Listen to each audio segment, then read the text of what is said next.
Are you or your parents getting older and you're starting to become concerned that living in your current house is not really the best option for you or them?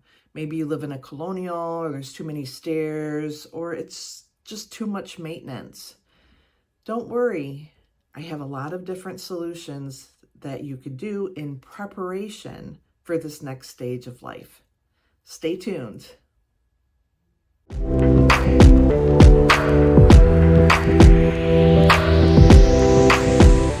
Welcome to my channel, My Michigan Move, where I talk about Michigan and why it's a great place to live. I cover different buying and selling scenarios, market updates, city tours, and more.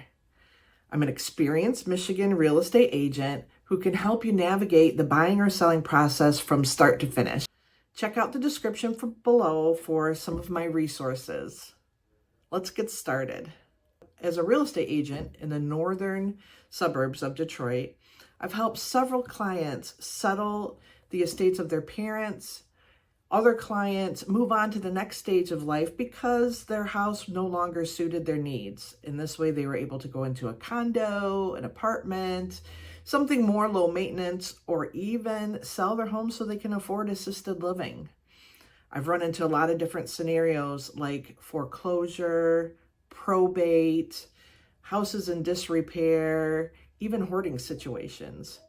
But don't worry, I have a lot of resources, and together we got through it and they were able to move on to the next stage. Remember, I'm a real estate agent and not a lawyer or estate planner. The information I'm giving is based on my experiences. You should consult an elder care or real estate lawyer as well as an estate planner. I hope this video will be a good starting point. Here are some things to consider in preparation for the next stage of life. Update your will or create one if you don't have one already. This will ensure that all of your assets get distributed according to your wishes. Make sure you identify beneficiaries and name an executor. This will just make things easier once you move on. Establish a living trust. A living trust is a legal document that allows you to control how your assets are managed and distributed now, while you're still living, and after you pass on. You'll transfer your assets into the trust, and you'll name a trustee to manage them. The trustee acts in the best interest of the beneficiaries, who are the people who receive the assets after you pass on. Make sure the trust is up to date and maintained. You might consider appointing powers of attorney. You could do medical powers of attorney or financial powers of attorney.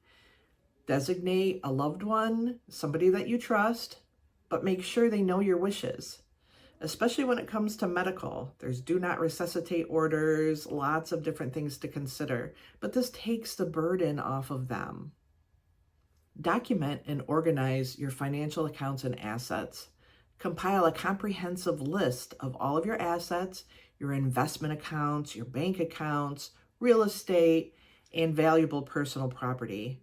Make sure you let the executor or a trusted loved one know where this is and how you would like everything dispersed. Also address your digital estate planning. That's something like your email, your Facebook, Instagram, other online accounts. Do you want them to stay open after you pass on, or do you want them closed? Make sure somebody has your password, your login information, so they can close them if they need to, or they can keep them open.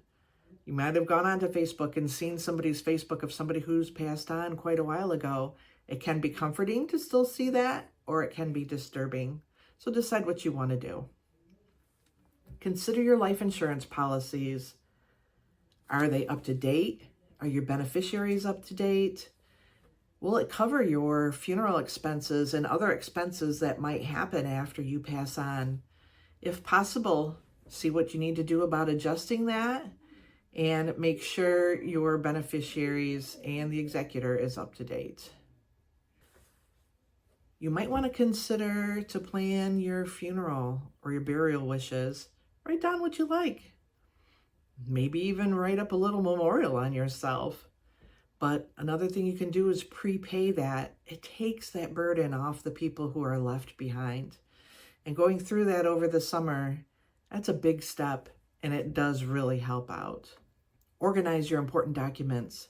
Store your will, trusts, insurance policy, deeds, and other critical documents in a safe place, and make sure somebody knows where that is. And keep your bills paid up to date. And if somebody passes, keep their bills paid up to date. All too often, I've seen a parent or somebody passes and the children don't have that login information to continue paying on the house payment or the bills or the taxes. Or if you have moved to an assisted living or an apartment and your mail hasn't been forwarded yet and you just didn't get that tax bill, remember to keep everything paid up, because the last thing you want is your family to have to deal with foreclosure without even realizing it. Review your beneficiary designations regularly. Sometimes somebody might have passed. Make sure you keep them up to date and make sure they're all aware. Sometimes tragedy happens before these steps have taken place. Don't worry, don't panic. It can be more complicated, but together we will navigate through the real estate process. We'll make sure everything is taken care of and we'll get you able to move forward.